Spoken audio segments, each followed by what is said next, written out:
Fanny, you're an enchanting girl. I wish I could get to know you better. So give me 6 good reasons why not. Welcome to Ms. Mojo, and today we're counting down our picks for the top 10 things Funny Girl gets right and wrong about Fanny Brice. Won't you join us? We'd be happy to wait while you change.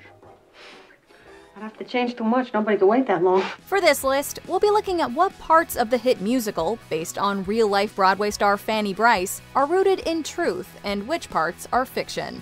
Do you have any other little-known facts about the show or its inspiration? We're people who need people to share them in the comments. Number 10. The musical's narrative. Wrong. Mostly.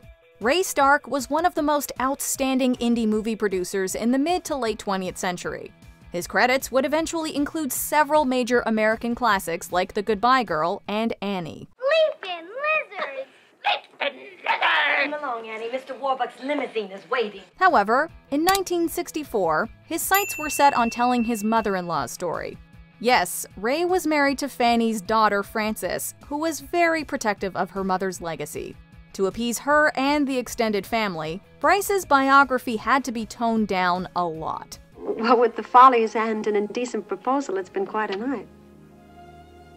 It was indecent, wasn't it? A more accurate depiction would have been far more scandalous, as we'll soon discover. Stark realized that the safest way to avoid unnecessary complications was to rely more on fiction than fact.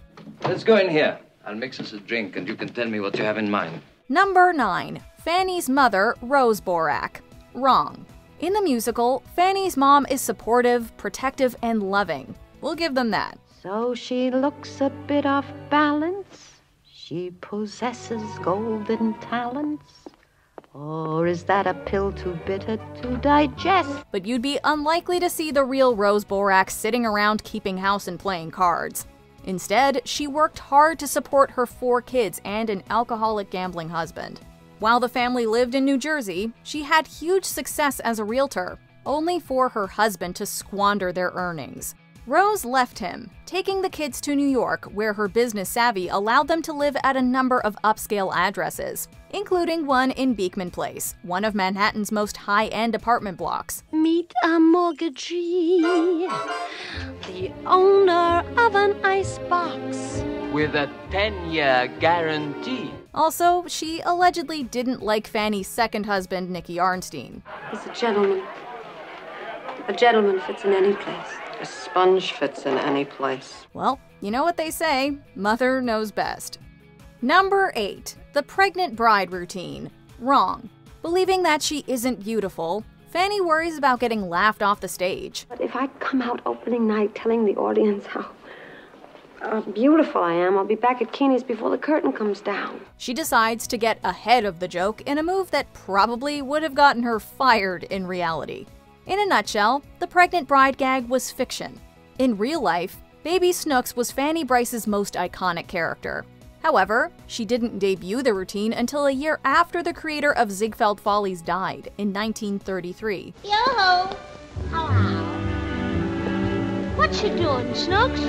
I've been reading books. Funny Girl does reference other episodes in Brice's life, though. Supposedly, Brice was previously fired from a Broadway show due to a lack of dance talent. Instead of admitting the real reason, though, she'd instead imply that she was dropped due to her skinny legs. The Broadway musical took inspiration from this real-life experience for this scene at Keeney's. You with the skinny legs. You, yes, you with the bloomers. Yeah. You're fired. Number 7. Florenz Ziegfeld Jr. Right. Ziegfeld was one of the most prolific Broadway impresarios of his time. He garnered a reputation as the glorifier of the American girl and was inducted into the American Theater Hall of Fame. The showman ran the Ziegfeld Follies, a theatrical vaudevillian extravaganza between 1907 and 1931. Where is he? He's up above, like God. It featured elaborate choreographed numbers to the music of prominent composers like Irving Berlin and Jerome Kern. The fictional character is stern, but genuinely cares for our funny girl, although he claims that her argumentative nature adversely impacts his health. Flo, will you simmer down before your ulcer starts flaring up? That's funny coming from you. You gave me that ulcer. In reality, their relationship was much more professional, and it's doubtful that she'd quarrel with her employer. Yes, Mr. Ziegfeld. Whatever you say, Mr. Ziegfeld. Number 6. How Fanny Met Nicky. Wrong. Did you want to see someone? Yes. You.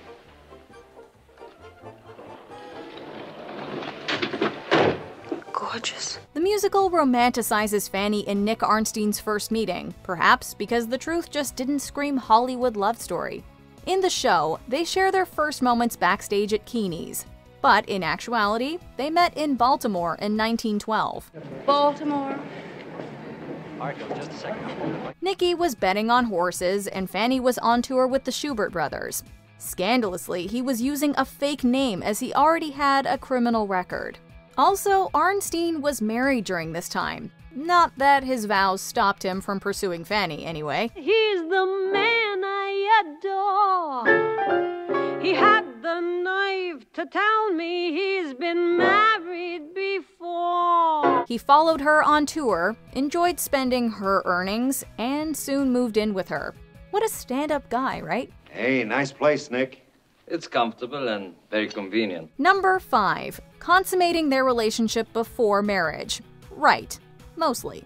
The happy couple shares a non-marital bed, as we see in the musical. You don't know how proud I am to think that I'm the man who introduced you to your first lobster.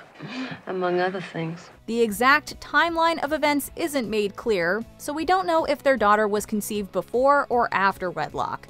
However, little Frances Arnstein does seemingly join the family pretty soon after her parents' wedding. As such, we can draw some real-life parallels. A husband, a house, and a beautiful reflection of my love's affection. 6 years into his relationship with Fanny, Nicky finally got his divorce sorted out, freeing the pair to tie the knot. 2 months later, they welcomed a baby girl. Look who's here. Frances, that isn't very attractive, dear, so I wish you'd stop. Thank you, sweetheart. However, the musical and subsequent movie don't tell you that they also had a son named William. This is because he requested to be left out of the musical. He was a respected artist and professor, so we can imagine why he distanced himself from this story. Number 4. The real Nicky Arnstein. Wrong. Funny Girl's Nicky Arnstein is undoubtedly a flawed character. He gambles excessively and struggles with living in his wife's shadow. How do you think I felt afterwards in my dressing room? With people asking me where you were? What could I say to them? That a lousy poker game was more important to you than my opening night? To hell with your opening night. Why shouldn't a poker game be just as important to me as your opening night? He does not hold a candle to the actual man, though. Julius Nicky Arnstein was an unscrupulous con man with several aliases and multiple arrests. While living with Fanny, he served time in Sing Sing prison for wiretapping. The musical also skims past his biggest crime, stealing more than $5 million of Wall Street bonds. I need a front man, someone like you, who could talk, for a bond deal I'm putting together. It's a big one, Nick. You could make yourself a mint. This prompted Nicky to go into hiding, leaving his pregnant wife to face the media. Arnstein allegedly threatened to sue the production if he disapproved of his portrayal, which would explain why this character is heavily fictionalized. What's your husband's story? There is no story. My dope was an innocent dupe. Oh, my dupe was an innocent dope. Number 3. The character of Fanny Brice. Wrong. Many excellent actresses have embodied this funny girl. But would the actual Brice recognize herself had she gotten the chance to see the show? Answer: unlikely. I ought to fire you, but I love talent. And, well, it's hard to quarrel with 5 curtain calls. 6. Fania Borak was born in Manhattan's Lower East Side to Jewish immigrant parents like her fictional counterpart. But apparently, the Yiddish accent was just part of her act, rather than how she actually spoke. Was that necessary? You couldn't walk over here like a person. Where was I? Oh, I was here. Supposedly, Brice was pluckier, more daring, and down-to-earth. and her comedy styling was considered more clown-like. She also wasn't the chaste flower we see. After all, Arnstein wasn't her first husband. Still, the film's Fanny Brice is a great character, and who are we to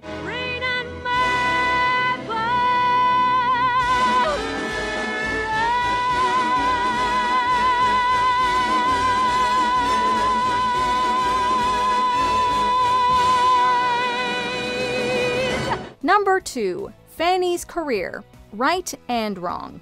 Today, as the story suggests, Brice is remembered as a vaudevillian star. What it doesn't tell you is that she started in burlesque and simply fell into comedy. She made her amateur debut as a solo singer at Keeney's, but there wasn't a roller skate in sight. It proved to be a solid start to her career. And who do you think's going to see you in this dump? Florence Ziegfeld? Why not? You think the word can't spread? I'll spread it myself. Indeed, she was spotted by Ziegfeld, but she wasn't an overnight sensation. Instead, her rise to fame took approximately a decade. I mean, where's all the suffering you're supposed to do before you click? And the hard knocks? And the setbacks you're supposed to learn from? This is too quick. I haven't suffered enough yet. Of course, the show only touches on her impressive career, which included a plethora of characters, accents, and songs. Nevertheless, it's still a fitting celebration for the greatest star to grace the comedy world. All the world's gonna stare off. Looking down, you'll never see me. Try the sky, 'cause that'll be me. Before we continue, be sure to subscribe to our channel and ring the bell to get notified about our latest videos. You have the option to be notified for occasional videos or all of them. If you're on your phone, make sure you go into your settings and switch on notifications. Number 1. Fanny left her marriage. Right and wrong. Fanny's a loyal wife, but the show's bittersweet ending sees her finally leave Nicky and start over.